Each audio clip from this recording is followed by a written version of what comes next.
There's a tremendous amount of amnesia about early childhood, particularly pre-verbally, under the supposition that children will grow out of it. And this puts parents in a position where many don't grasp the fragility of a young infant relating to a world of giants that in many ways has not been attuned to it. And as a result, trauma in our culture is inevitable. The intersection of such a small mass and body in such a dependent state easily activates the reptilian brainstem, the fight, flight, freeze mechanism, and the expectation of probable death or of disowning, of being disowned by the family system upon which one depends for one's human needs to survive, feel secure, have a sense of love and belonging, and develop self-esteem. Trauma occurs, and in a traumatically illiterate culture, the trauma is not recognized. If anything, as the child expresses the trauma with tears or shouting or plays out the fight, flight, freeze mechanism, they are punished. And in addition to being punished, the wound is not repaired. Now, when one is facing a life and death crisis of some kind, with the message that it doesn't matter, this gives a message to the child: you don't matter, you're not valuable. And also a message that nothing important is going on here, that this is normal and thus should be forgotten. Now, this can be compounded if there's guilt in the parent and the parent recognizes that there is some abuse or certainly feels guilty about the level of pain that's caused, the level of shock, the level of dejection, etc. As the child collapses, unable to advocate in a grown-up giant world for their emotional needs,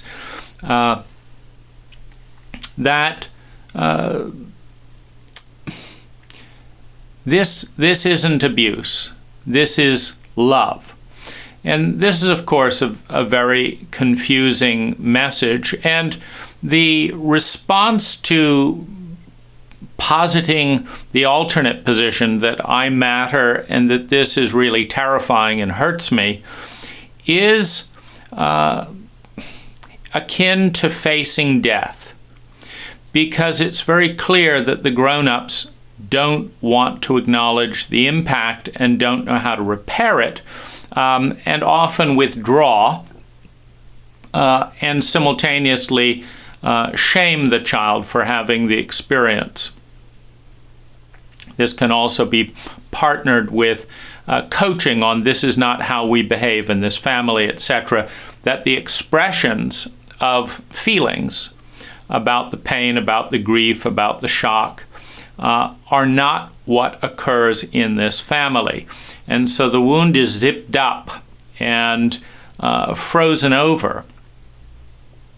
And the child does indeed grow into a grown-up that often forgets the wound as thoroughly as their parents. And that's really where this process of the return, the integration, the healing process begins. And it starts with the courage to face death, because that was the pivot point around which the child, the infant, turned away from themselves to live in the world of the grown-ups. In their world, they're terrified. In their world, they're alone. In their world, this was life-threatening. But in the grown-ups world, this is no big deal. And the need for love and belonging, the need to please the parent, leads to a partitioning and a suppressing of the truths that do not conform to the grown-up narrative, to the parental narrative. And when this happens 2 years old, 3 years old, there's a real sense that reality has to be shaped in this way, and I have to conform to that, or I will die. And this is why the recovery process begins with the facing of death, because those young parts that are suppressed and denied often do not mature. They're pushed down. And so for them, it's a present moment death. For them, they live in the reality, in the truth, in the body that says, if I speak this truth, if I voice this feeling, either in sound, in movement, in action, or worst of all, in direct words, I will die. And that's why the traumatic journey begins with the courage to face death. Because while the grown-up can look at the incident and say, much like the parent did, that this was no big deal, the inner child that's left arrested at that point has been living with the request to bury this dynamic and the belief that they may not survive if the truth is told. And this is often done to protect the parent from their own abuse history, because a traumatized grown-up who has grown up in an abusive family often has terror, grief, pain locked in their body from early childhood.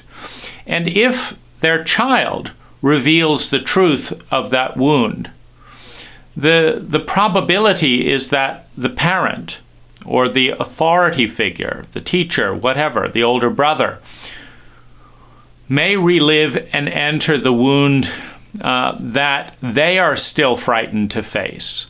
Because remember, when it is the wounded and small infant that is suppressed, punished, shaken, lectured to with the anger, the frustration, the rage of a giant, the message that the child gets is that if the parent acknowledges the truth, the parent would rather die than face these feelings. And this is very normal in a trauma-illiterate culture, because the grown-up grew up living that these things cannot, in the truth, that these things cannot be faced. They couldn't be faced in their family.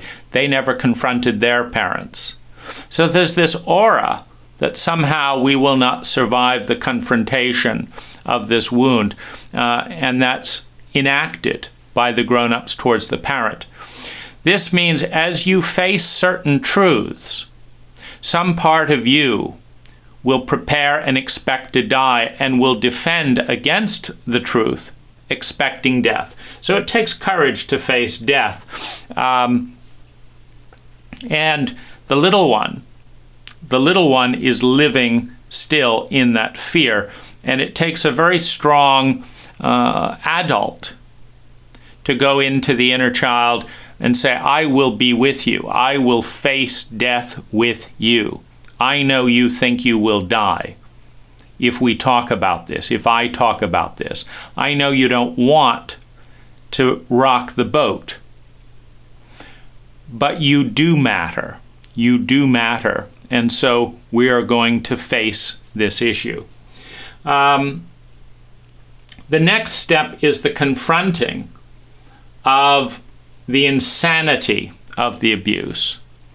Because in order to thoroughly bury a family dynamic, all of the abuse and cruelty in the family system is relabeled as love and for your own good.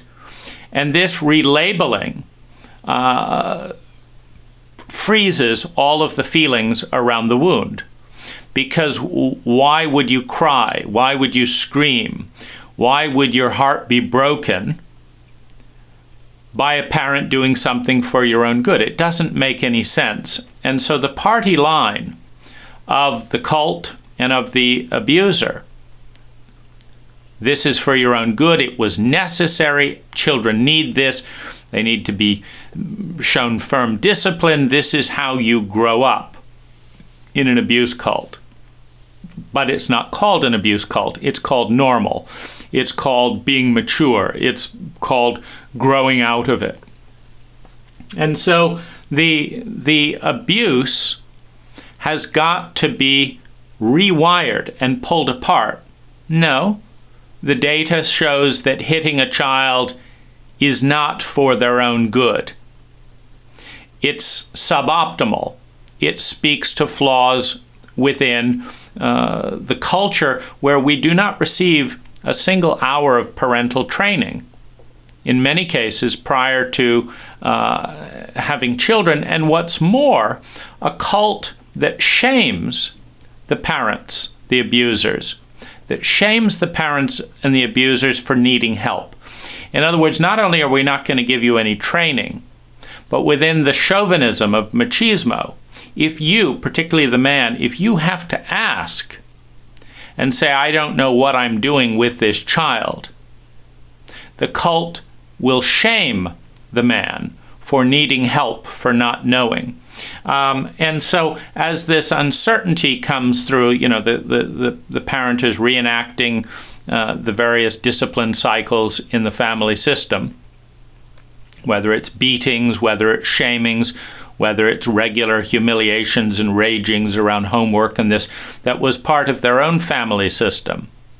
As they're watching the spirit break of their child, as their child becomes terrified of them, terrified of not belonging, of meeting the third need of love and belonging, of feeling secure in survival, part of the parent questions, but the loud voice of their own internalized critical parent overrides that, and the helplessness of the parent not wanting to face the shame of not knowing or being inadequate, which is perfectly logical. We train pilots in our culture for 6 years before they can manage a plane, and planes don't have feelings, and planes don't have changing bodies. And planes don't have absurd cultures that say that if you express this part of yourself, you're a slut, and if you express this part of yourself, you're a bad person. Planes don't have to deal with any of that. In short, they're a lot less complicated than the human psyche, than raising a child. And yet pilots get 6 years of training because in a capitalist cult, money matters, often more than people. So this untangling, that was unnecessary. No, the best books on child rearing do not support. This is not supported by the data. If your goal is to raise a healthy, integrated, happy individual who likes themselves, who understands how to relate to their own feelings, who can protect themselves from various abuse and chauvinistic elements of abuse within the cult, that this is not the way to go about it. This is insane. This is damaging. This is sick. This is disgusting. This is cruel. This is a violation of power. We look at all the corruption in global leadership as the wounded children of the citizens elect their abusers or enable the abuse, as their money is used to torment them as opposed to benefit the country, as wars are created on false pretenses to maintain the popularity of an abusive government, bullying other countries in order to reawaken the fear and the looking for a strong person to protect the abused child. Because in an abuse culture, the abuse is a given. The question is, will the abuser protect you with their abusive tactics, or will they not?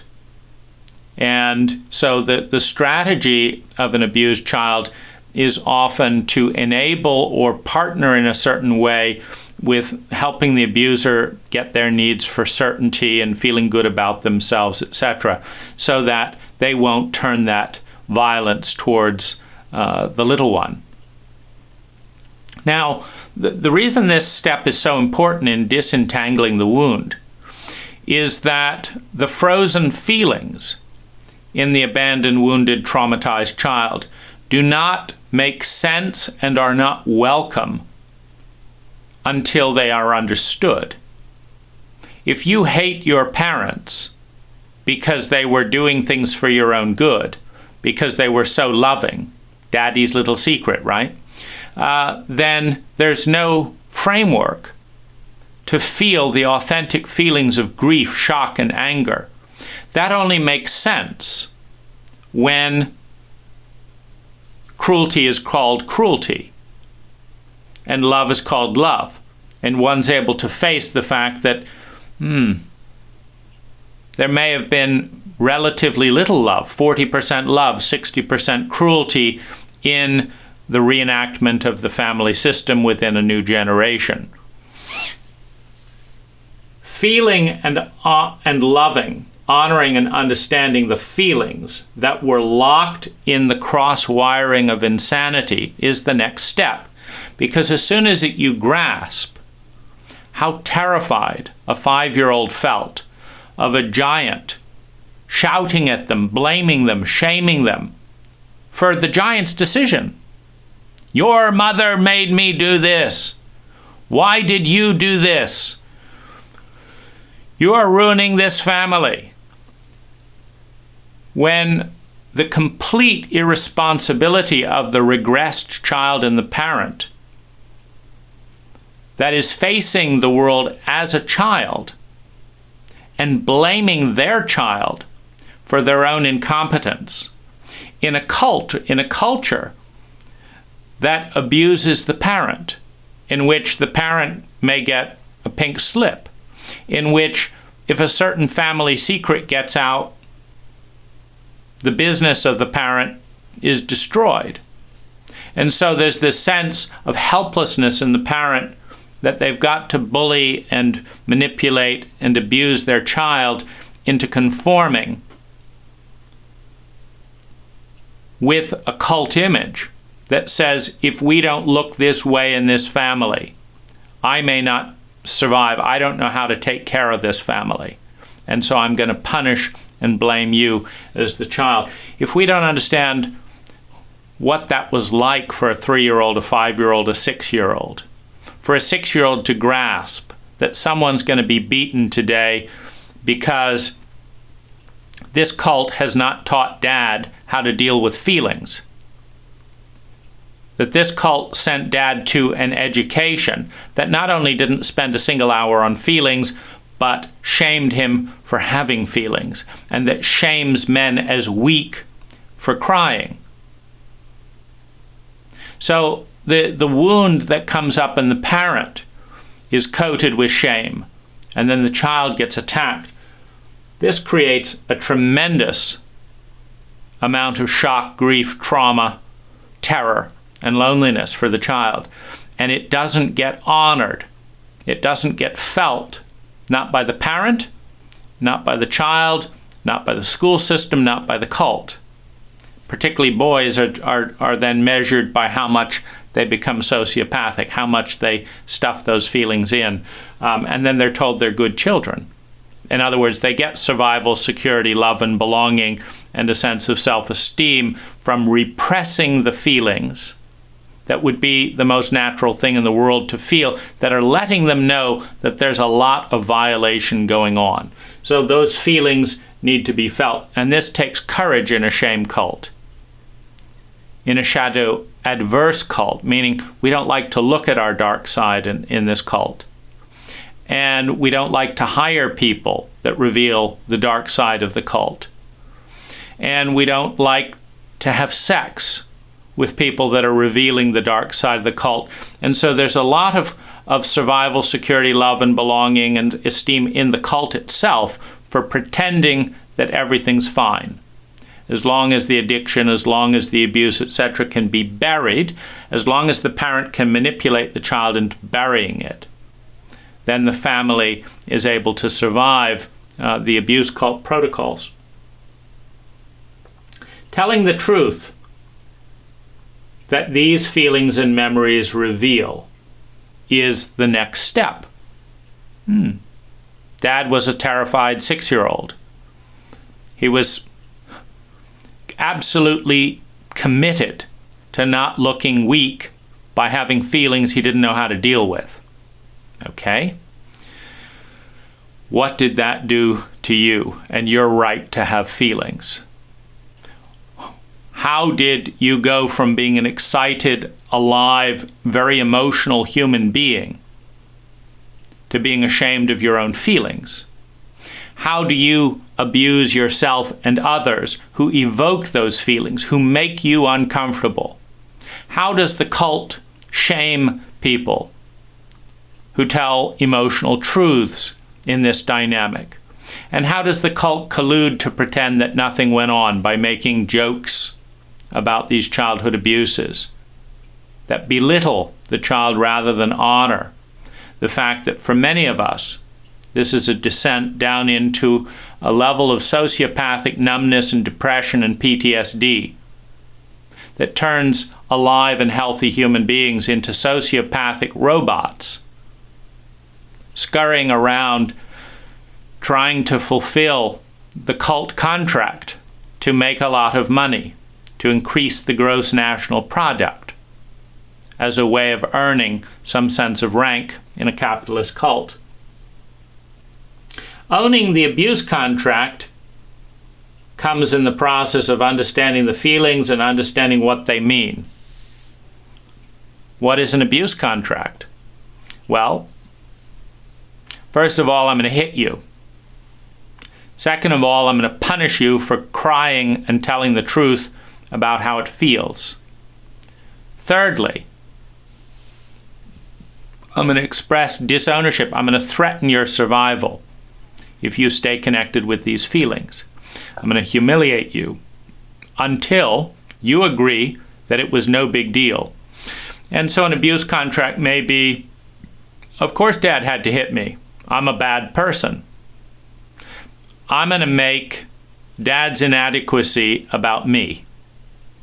If I was a decent, lovable boy, Dad wouldn't have had to beat me. What a trouble I was. I'm going to spin the narrative that Dad's abusive persona tells me.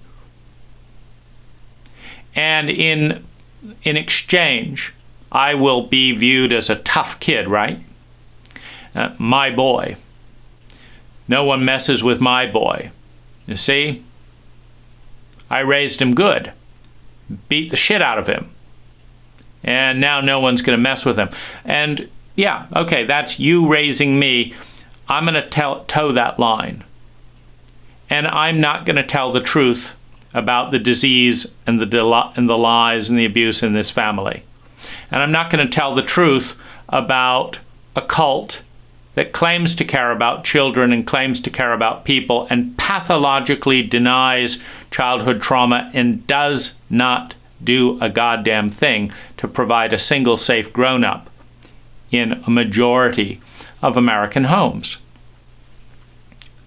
The abuse contract is always one of silence. It's often one that says, I'm going to blame myself so that you look good. You had to beat me because I'm a bad kid.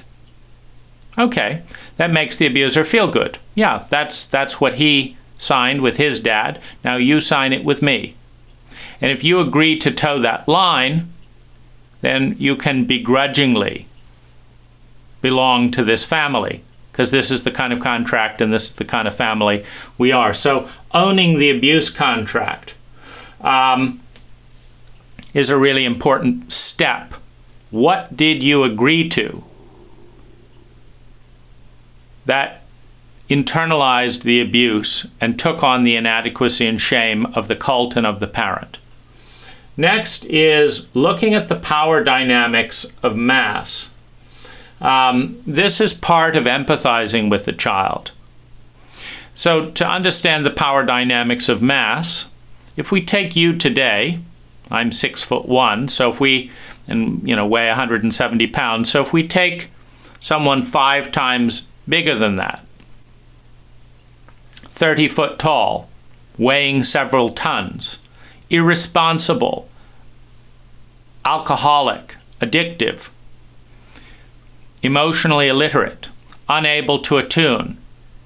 So if you put yourself surrounded by 5 giants of that size today with all of your skill and training, you get shaken, you have a huge hand of a giant hit you or glare at you and say, if you don't guess what it is that I don't want you to say out of some cockamamie bullshit rules that I'm not going to tell you, but if you don't guess it, I'm going to hit you. I'm going to shame you. I may beat your mother. Or I'm going to threaten you with your father. Or I'm going to blame you for being like this giant who's clearly sociopathic. Look at the power dynamics and empathize with what it was like to be 5 years old. Look at the data to understand the lifelong impact by putting these messages of worthlessness, of garbage, of shame in the body and teaching an entire generation to be terrified of authority, to not think. Oh, we want you to go to school and learn how to think. Well, then why aren't you teaching me how to drive in school? Why aren't you teaching me what family abuse is? Why aren't you teaching me how to understand my feelings? Why aren't you teaching me how to stand up and get help from an abusive father? Why aren't you teaching me how to actually think and see, as opposed to algebra, which I'm never going to use a day in my life? You see, when you look at the statistics of incompetence, of betrayal, of pathological lies, there is no sane person who would come up with the education protocol that we have and call that intelligent. There are 100 ways that it could be 10 times better. 100 ways that it could be 10 times better. And so we're looking at the statistics and the beliefs and the messages. The belief and the messages that the feelings of children don't really matter. The empathy, often with the abuser, that goes into this dynamic. The message that the body of a child is not that important, as long as it can be covered up and we can all be relatively comfortable. Feel sorry and remorse for the child, because every child that is treated with this level of sociopathic protocol blames themselves, because it's safer that way. Because to blame the giants, to admit in a helpless, dependent state in an abusive home that you are surrounded by sociopaths that have several agendas that are more important than your survival, is a terrifying thing to grasp in a dependent state.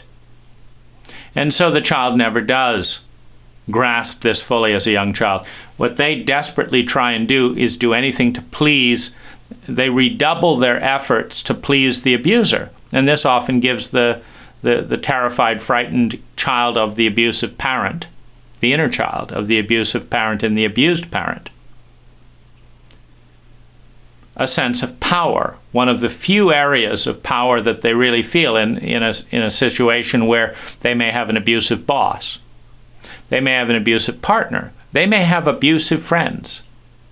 Your dad may not have been able to tell a single male friend what he was feeling or what was going on without being shamed and humiliated. He's surrounded by abusers who don't know how to love, who don't know how to attune, who don't know how to partner, who are more committed to not going into their own childhood griefs than they are to being a friend, being a parent, being a teacher, etc. Feel sorry and remorse. Now, I have watched the grown-ups in this culture blame and punish their inner child. You see, a wounded child regresses and becomes hostile. This is one of the things Carl Jung talked about. A wounded, traumatized child who is unloved regresses and becomes hostile towards the cult and the environment that is abusing them. That is normal, it is predictable, and it is healthy. You don't want to make it too sweet for a sick cult that's already going overboard to deny its impact on the most vulnerable segment of the population. So the child hates themselves, and so many of the grown-ups, men and women, that act out, meaning when that inner child does not develop emotionally under the force of hate, insanity, and lies, it does not become a happy, healthy, integrated child. It becomes petulant, it becomes resentful, it becomes combative. And the emotionally illiterate grown-ups in this culture blame their inner child. They're like, I didn't want to be rude like that, but this part of me just said that, you stupid. And they blame the inner child in the same way that their parents blamed them as children for ruining their lives. So forgiving the child is actually a very, very important step, letting the child know it was not your fault. This is perfectly predictable. Any traumatically literate, any emotionally intelligent, any parentally trained culture in the world would expect this kind of deterioration and hostility given our protocols. They would expect it. But we are too dumb to know that we're dumb.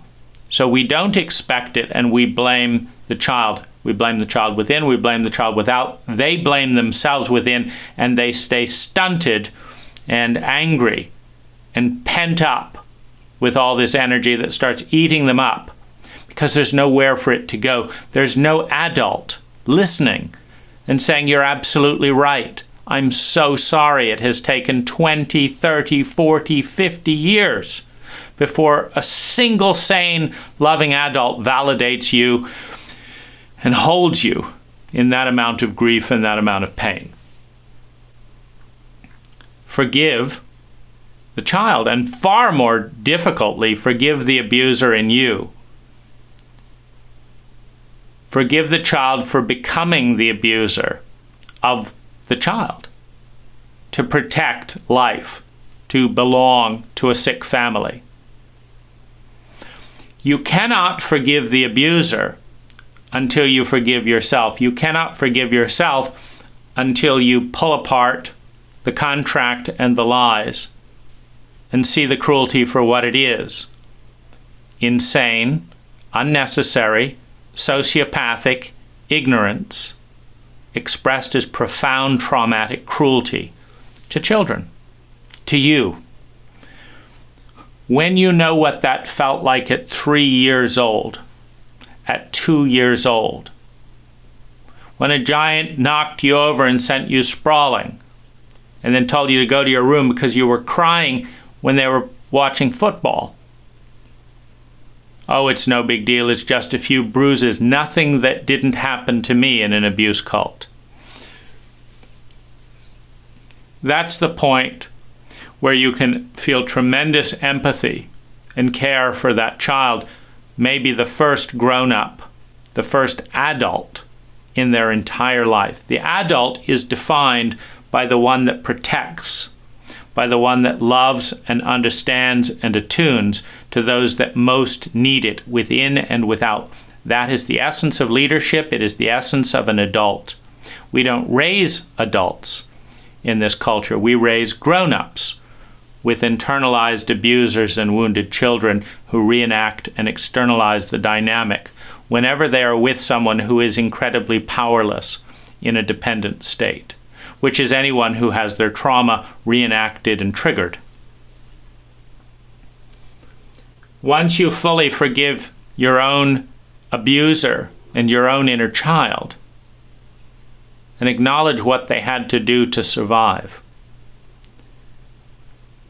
and deeply love and honor that wound, then the empathy and the understanding for the abuser in all of their cruelty naturally takes place.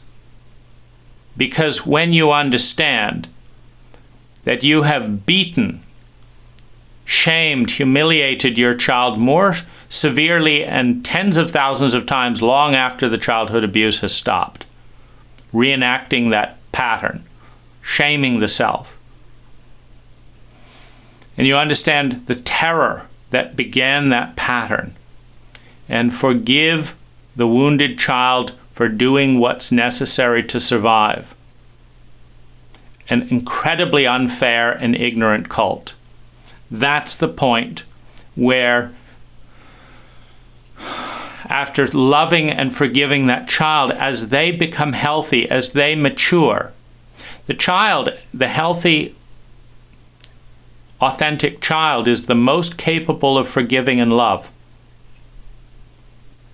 And they can look at the parent and say, wow, you went through this too. I do not accept the abuse that you gave me. I will not tolerate further abuse. It is unconscionable and cruel what you did, but I understand why you did it. Because it's the same reason that I've been abusing myself ever since. It's the same reason I would abuse my own children. Oh, I wouldn't hit them the way they did that in the 40s and whatever. No, I would just make them feel like a slob. I would just abandon them. And every time they get close to the feelings from the various bullying dynamics in school, leave them to deal with it. I won't necessarily give the message of worthlessness in the same way. I'll give it in another way. We all abuse ourselves and others until we break the abuse contract and feel and face death to feel the terror of the wounded child. This is the path of releasing the wound, of owning it, understanding it, empathizing with it, releasing it.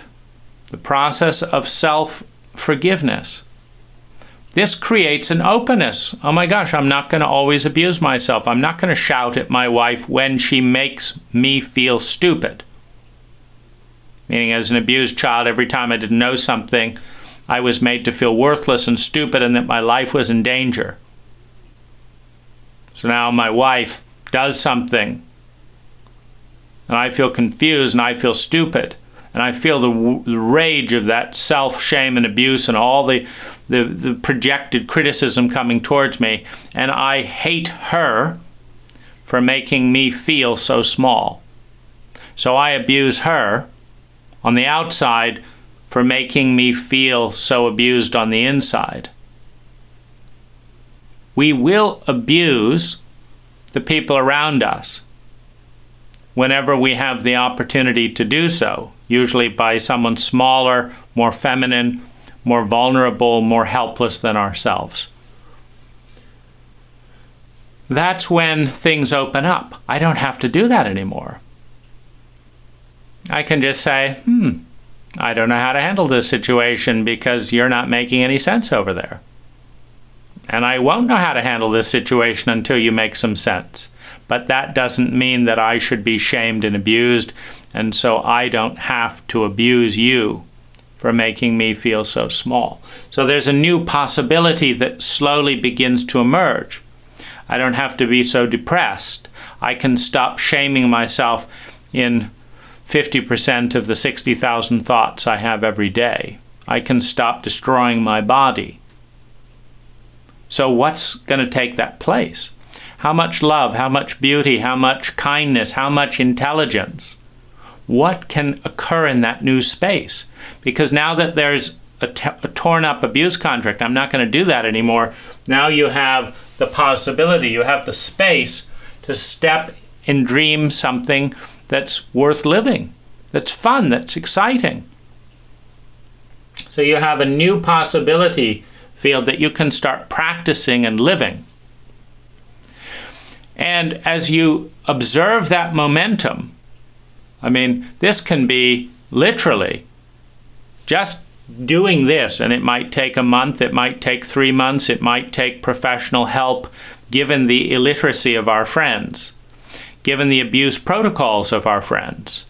It might take 2-3 months, it might take crying for weeks, an hour here, 3 hours there. It might be absolutely terrifying. We may not know if we'll survive. The inner child doesn't know that.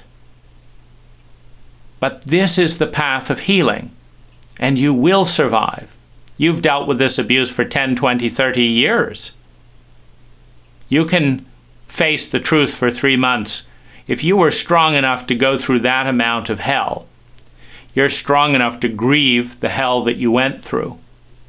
You will survive, and you will be better for it. The key, though, is to understand the abuse contract and tear that up. Because if the abuse contract says, I will punish myself and do anything it takes to stop from telling the truth, I may attack myself specifically because I'm breaking the law of my own abuse contract. And last time I did that at 2 years old, the rage I saw in my parents' face, they may not have hit me, but a 2-year-old is incredibly open and sensitive. And they read sounds. They read facial expressions. It may not even have been about them. Mom could have been raging at Dad for having an affair, or for making her look stupid in a sociopathic cult that blames and shames her for not having enough high-ticket items. So she shames him for not bringing in enough money to make her look good in a chauvinistic cult that judges her by the possession she owns rather than the human being that she is. And if she's surrounded by sociopaths who make her look like shit and feel like shit because she's not getting a new Mercedes that year, because she's not wearing a Gucci handbag, well, or she can't feed and put new clothes and provide medicine in a cult that does not support young mothers by a long shot.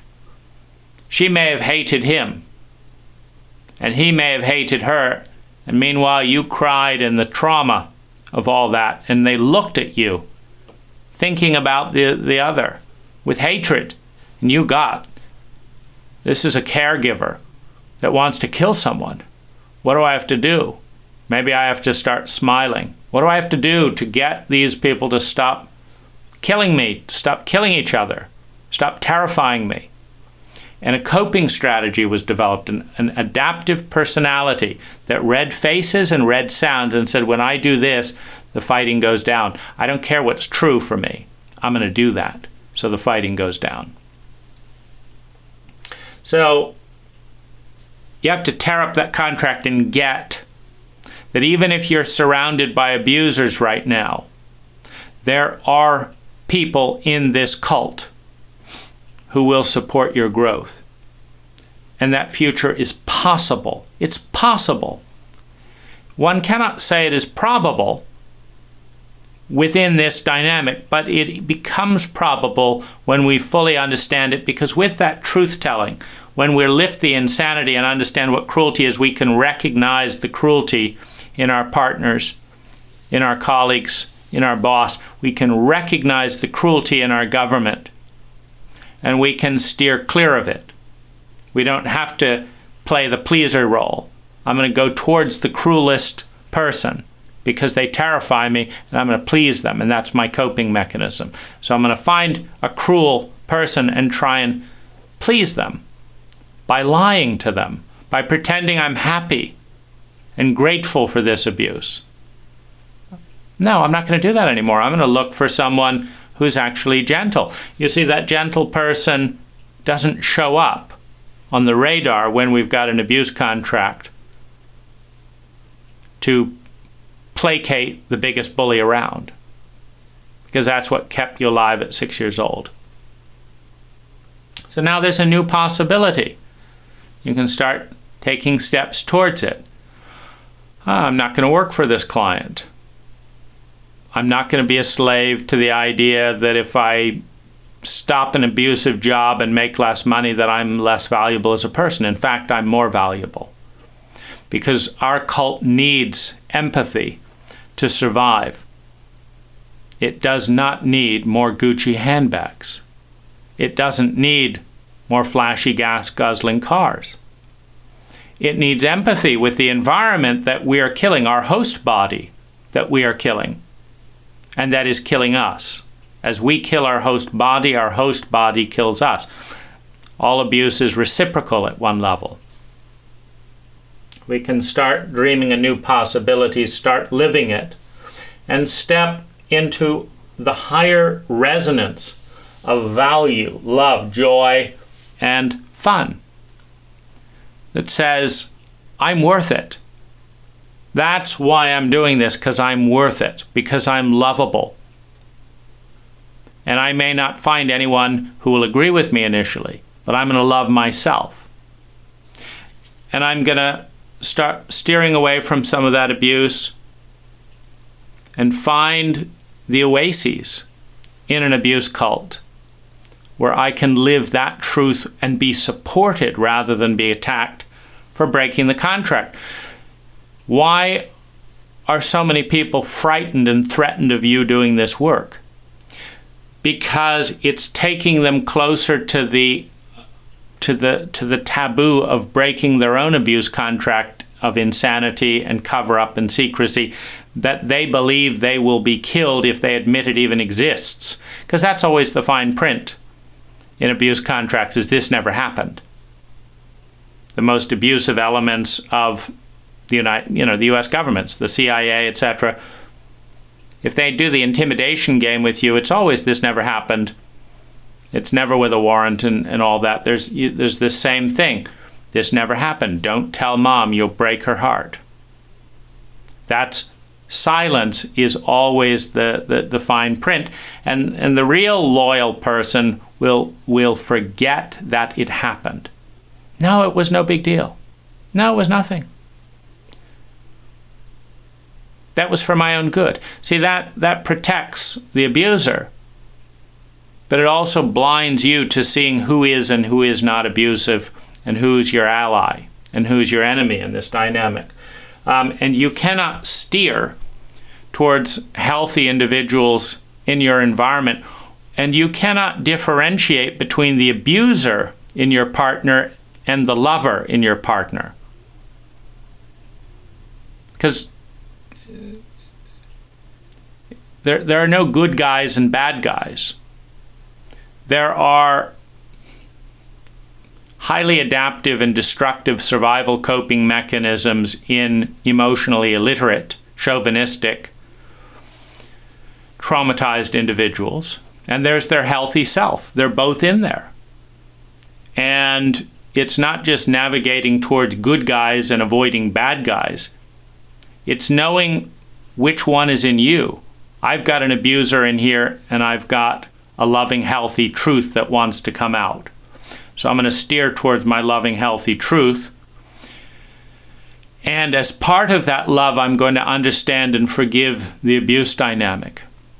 As part of that self-love, I'm going to release the abuser from their duty carrying out the abuse contract towards me and towards others. And in doing so, I'm going to allow myself to see and not sign up for abuse contracts with others. I'm going to have some boundaries. No, I'm not going to take on a weekend's work. This is for my family. And if I don't get ahead in this job for sacrificing my family, so what? I don't need that. I don't need that money as much as I need my sanity, and I need to be a healthy parent. And it's not to say that this is a walk in the park. It involves facing death. It involves going into some very unpopular truths and learning a new way of meeting our human needs to survive, to feel secure, to feel love and belonging, to feel a sense of self-esteem, to develop our unique talents, to bring them out in the world, to advocate for that process, not that you'll never amount to anything in all the messages that we've received.